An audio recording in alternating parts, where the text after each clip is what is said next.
Épisode 30. Le redoutable Siron n'était pas habitué à ce qu'on lui résiste. L'effronterie de Thésée le mit hors de lui. Ivre de colère, il s'approcha du jeune homme en brandissant le poing. « Tu vas voir qui commande ici !» Thésée n'eut que le temps de lever le coude pour parer le coup. Siron, déséquilibré, oscilla dangereusement. Son pied glissa sur le rocher et il tomba dans le vide. Il sombra dans la mer. Déjà, les tortues carnivores se jetaient sur lui. « C'est étrange, » murmura Thésée. « Siron est mort de la manière dont il a fait mourir toutes ses victimes. » Il regarda cette mer si belle et si cruelle à la fois. Puis il reprit lentement sa marche vers Athènes. « Je me demande ce que mon père en pensera, » se dit-il en jetant un dernier regard aux flots agités. Quelques jours plus tard, Thésée arriva à l'entrée d'un petit village de pêcheurs. Il commençait à être fatigué par son périple et aspirait à trouver un lieu confortable pour passer la nuit. Mais il ne put pénétrer dans le village.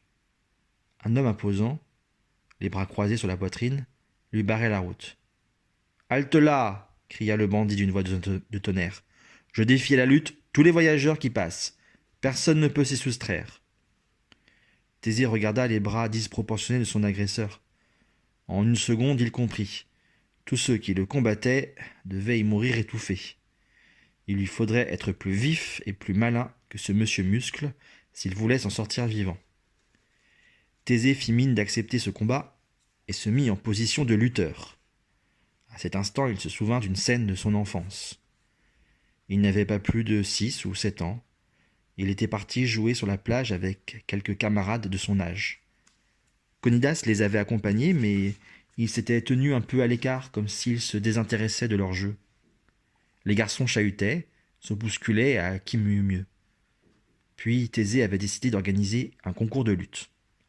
Les cris d'encouragement, les rires d'excitation, les halètements des adversaires, tout lui revenait en mémoire, jusqu'au moment fatidique. Presque tous ses camarades avaient été éliminés du concours de lutte. Il ne restait plus que Thésée et le fils du forgeron du palais.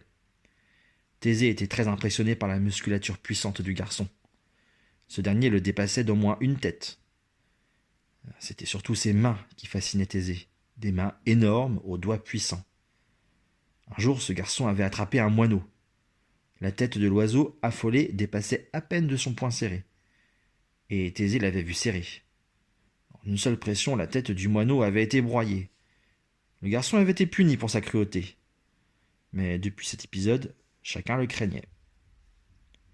Le petit Thésée, lui, n'avait pas tremblé lorsqu'il s'était approché du fils de forgeron. Il avait lancé un rapide coup d'œil en direction de Conidas. Celui-ci, en réalité, ne quittait pas les enfants des yeux. Thésée se souvint de ses paroles. Chaque adversaire a un point faible. Si tu le trouves, tu t'en sortiras toujours. Thésée avait pris une grande inspiration et avait fait face à son adversaire. Pour éviter d'être pris en tenaille par les énormes mains et les bras puissants du garçon, Thésée s'était brusquement glissé entre ses jambes. Puis, se retournant d'un bond, il avait saisi ses genoux.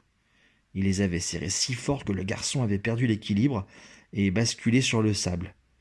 Thésée n'avait plus qu'à s'asseoir à califourchon sur lui, et il était vainqueur. Ce fulgurant souvenir d'enfance eut un effet immédiat. Au lieu d'empoigner le lutteur à bras-le-corps, Thésée se faufila entre ses jambes, lui saisit habilement les genoux par l'arrière et serra. Le lutteur poussait des cris de rage et tentait de se dégager de son étreinte. Mais Thésée ne lâchait pas prise. Déséquilibré, l'homme s'écroula et se fracassa le crâne sur le sol. Le lutteur aux gros bras mourut ainsi, de la manière dont il avait fait mourir ses victimes. Thésée était progressivement en train de débarrasser la Grèce de tous ces monstres et de ces bandits. Il remplaçait Héraclès. Cependant, il n'avait pas souhaité la mort de ce brigand. Pas plus qu'il n'avait souhaité celle de Siron ou de la truie de Chromion. Thésée se sentit soudain gagné par une immense fatigue. Sa vue se brouilla comme s'il allait pleurer. C'est alors qu'une femme s'approcha de lui. Elle venait de l'une des maisons de pêcheurs. Elle avait un visage d'eau pure et de soleil, un visage apaisant. Elle dit à Thésée : « Viens te reposer chez nous. » Tu n'es pas seulement fatigué, ô grand héros, tu as besoin de te purifier des actes que tu as commis. Même si tu n'as tué que pour te défendre, ces morts t'ont souillé les mains. Reprends des forces chez nous, tant qu'il te plaira. Avant de partir, nous te laverons du sang versé au temple de Zeus. En entendant ces mots, prononcés d'une voix si douce par une femme qui aurait pu être sa mère, Thésée, le grand héros, fondit en larmes. Partout on l'acclamait comme le héros qu'il était devenu. Mais c'est également en homme droit et fier qu'il souhaitait arriver chez son père.